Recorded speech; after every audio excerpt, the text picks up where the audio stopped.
Hello friends, welcome back to my new blog Udaipur diaries. तो this is our first day in Udaipur. तो हमने decide किया कि हम जाएंगे आज श्रीनाथ टेम्पल और स्टेच्यू ऑफ बिलीफ जो नाथद्वारा में है। नाथद्वारा का डिस्टेंस उदयपुर से 45 किलोमीटर है।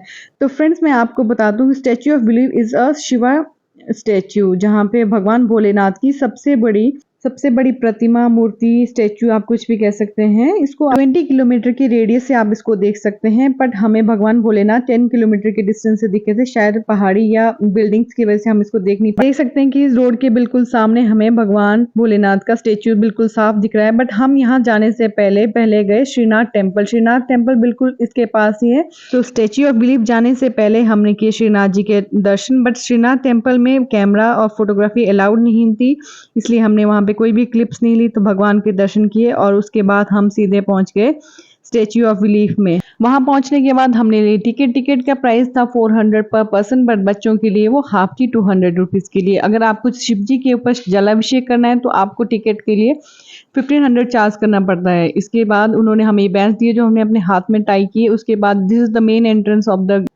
Of the park area. तो यहाँ से आपको भगवान की प्रतिमा साफ दिखाई दे रही। तो हमने चलना शुरू कर दिया है। मैं Amulya father and little baby Kritagya आगे बढ़ रहे हैं। तो यहाँ पे भोलेनाथ की बड़ी सी स्टेच्यू के साथ साथ यहाँ पे गणपति जी के, नंदी भगवान जी की सुंदर सी आपको स्टेच्यू देखने को मिल सकती है। और जो भगवान का पूरा स्वरूप है, इसको आप एक छोटे से स्वरूप में वहां पे मेन एंट्री के सामने वहां पे आप देख सकते। 400 की टिकट में आप भगवान के शोल्डर तक पहुंच सकते हैं और वहां पे भगवान को प्रणाम कर सकते हैं। बट अगर आपने 1500 स्पेंड किया है तो आप भगवान जी के ऊपर जलाभिषेक कर सकते हैं। बट हमने सिर्फ 400 स्पेंड किए थे, तो हमने भगवान के शोल्डर तक ही पहुंच पाए हम।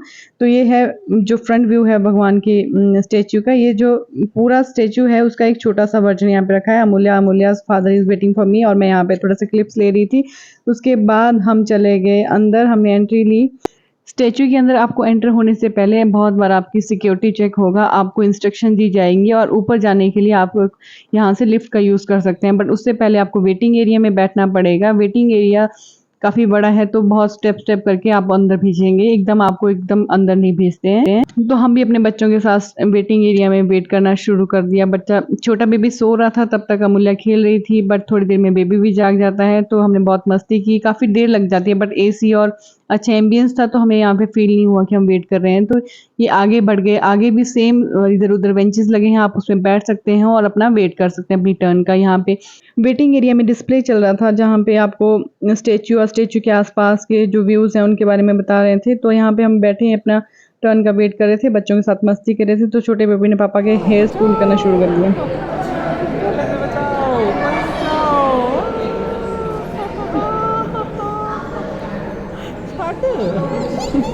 नहीं छोड़ो पापा के हेयर छोड़ो।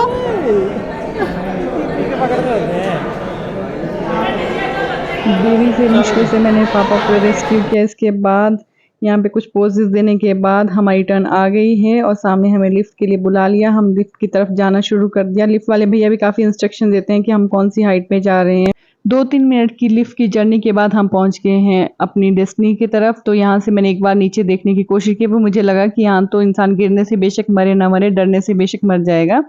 तो यहाँ पे हम भगवान की शोल्डर की तरफ आ गए और ये रहा बाहर का नज़ारा। इससे पहले भैया हमें इंस्ट्रक्शन दे रहे। भैया को सुन लो। ग्राउंड से ये 280 फीट ऊपर है। राइट हैंड साइड में जो आप देख रहे हैं वासुकी नाग है, ऊपर की तरफ शिव जी के राइट कान का कुंडल है और ये पूरी शिव जी की राइट वाली फेसिंग है। यहाँ से आप पूरा पार्क देख सकते हैं, हाफ नागरा देख सकते हैं। अप्रोक्स 20 किलोमीटर की रेडियस आपको पूरी दिखेगी। यहाँ पे आप लोग को लिमिटेड टाइम मिलेगा, फोटो वगैरह जो भी है वो खींचेगा। इसके बाद में आप लोग ग्लास ब्रिज पे जाएंगे। ग्लास ब्रिज से होते हुए लेफ्ट वाले शोल्डर पे। Thank you. इंस्ट्रक्शन सुनने के बाद हमने फोटोज और वीडियोस क्लिक किए। हमारे साथ 8-10 लोग और थे। एक टाइम पे एक लिफ्ट में इतने ही लोग जाते हैं। उसके बाद नेक्स्ट टर्न जाती है, तो भगवान की आपको नाग देवता की स्वरूप दिख रहा है और सामने पार्क है। तो ये सब देखने के बाद हम चल पड़े हैं लेफ्ट की ओर। लेफ्ट की ओर जाने के लिए आपको ग्लास ब्रिज से होके जाना पड़ता है, पर उसके जाने के लिए बट राइट से लेफ्ट जाना बहुत ही डरावना है। यहाँ पे आपको गाड़ियां और इंसान तो दिख ही नहीं रहे थे, गाड़ियां आपको बिल्कुल माचिस की जितनी दिख रही थी। तो हमने चलना शुरू किया।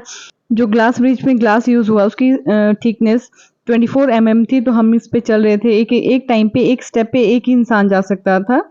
तो यहाँ पे सिक्योरिटी पर्सन्स जो बिल्कुल यहाँ पे ही खड़े थे हमें गाइड करने के लिए, तो मैं सोच रही थी कि वो लोग पूरा दिन इतनी हाइट पे और इतने उनको नीचे देख के डर लगता होगा, कैसा महसूस करते हैं। तो वो वहाँ पे खड़े थे तो बोलते हमारा रोज का काम है, हम इस चीज़ के हैबिचुअल हो गए। तो ये 1-2 मिनट इसको क्रॉस करने में लगते हैं, बट थोड़ा-सा नीचे देखने में जिनको हाइट सिकनेस है तो उनको तो थोड़ा डर लग जाता है। तो हमने इसमें काफ़ी एन्जॉय भी किया, फ़ोटोज़ लिए, वीडियोज़ लिए, पर थोड़ा डर तो लगता ही है। तो हम आगे बढ़े, इसके बाद बाहर का जो व्यू है वो भी काफ़ी अच्छा लग रहा था। रोड्स आपको अच्छे दिख रहे थे, जंगल, पहाड़ और जो पार्क था वो बिल्कुल अच्छा दिख रहा था, क्लियर दिख रहा था। यहाँ से आप दूर-दूर तक यहाँ से देख सकते थे जितना नज़र घुमा रहे थे। मूल्य सबसे आगे-आगे जा रही थी, अब बहुत ही मस्ती कर रही थी। मुझे डर लग रहा था कि पता नहीं उसको डर लगेगा, बट नहीं, वो बिल्कुल चेयरफुल थी और छोटा बेबी को तो उसके पापा उठाए थे। तो इसके साथ हमारी ये ब्रिज वाली जर्नी भी एंड होगी और हम भगवान जी के लेफ्ट तरफ में पहुँच गए। वहाँ से भी आपको भगवान जी का त्रिशूल दिखाई देगा वहीं से, और बाकी आप सिटी का व्यू एंजॉय कर सकते हैं। यहाँ से पार्क दिख रहा है, भगवान नंदी जी की भी मूर्ति दिख रही है। यहाँ से मैंने कैप्चर करने की कोशिश की। इसके बाद ये आपको नीचे पूरा दिखाऊंगी मैं आपको। इसके बाद ब्यूटीफुल से व्यू एंजॉय करने के बाद और भगवान को नमस्कार धन्यवाद करने के बाद हम आ गए नीचे लिफ्ट में बैठ के। और यहाँ पे लिफ्ट से उतरने के बाद आपको एग्जिट गेट से पहले यहाँ पे कुछ गिफ्ट की शॉप मिलेगी, जहाँ पे आप अपने घर वालों को अपने रिश्तेदारों के लिए गिफ्ट ले सकते थे। तो हमने यहाँ से गुजरते हुए थोड़ी सेल्फी ली और फोटो खिंचवाए। अमूल्य टॉयज को देखे काफी अट्रैक्ट हो रही थी, पर उसने कोई डिमांड नहीं की। इसके बाद हम बाहर आ गए। बाहर एक सिक्योरिटी गार्ड कैंची लेके खड़ा था, तो हमने सोचा कि भाई बाजू तो नहीं काटेगा, बट उसने हमारे हाथ का बैंड काटा। अब तक हम काफ़ी एग्जॉस्ट हो चुके थे क्योंकि काफ़ी देर हो गई, तो हमने सोचा कुछ खा लेते हैं। तो इसके साथ ही एक स्टैचू के बाहर ही एक छोटा सा फूड कोर्ट था, वहाँ आगे हमने सबसे इम्पोर्टेंट काम किया, अपने बेबी को खाना खिलाया और साथ में हमने भी कुछ चाय और स्नैक्स लिए। बेबी एक बार पेट भरने के बाद खुद को खाने के साथ ना गंदा कर लेता है, तो पापा उसको क्लीन कर रहे हैं और क्लीन करने के बाद अच्छे से टिश्यू से वाइप कर रहे हैं। तो बेबी जब भी बाहर जाते हैं तो बेबी का फूड मैं हमेशा साथ में कैरी करती हूँ, सो दैट कि बेबी को जैसे भूख लगे तो हम उसको फीड अपना खाना दे सकें। तो देखो बेबी अब रेडी हो रहा है, बट वो इतना शरारती हो चुका है कि हमारे हाथ में नहीं। यहाँ पे लगातार काफ़ी मंत्र उच्चारण चलते रहते हैं।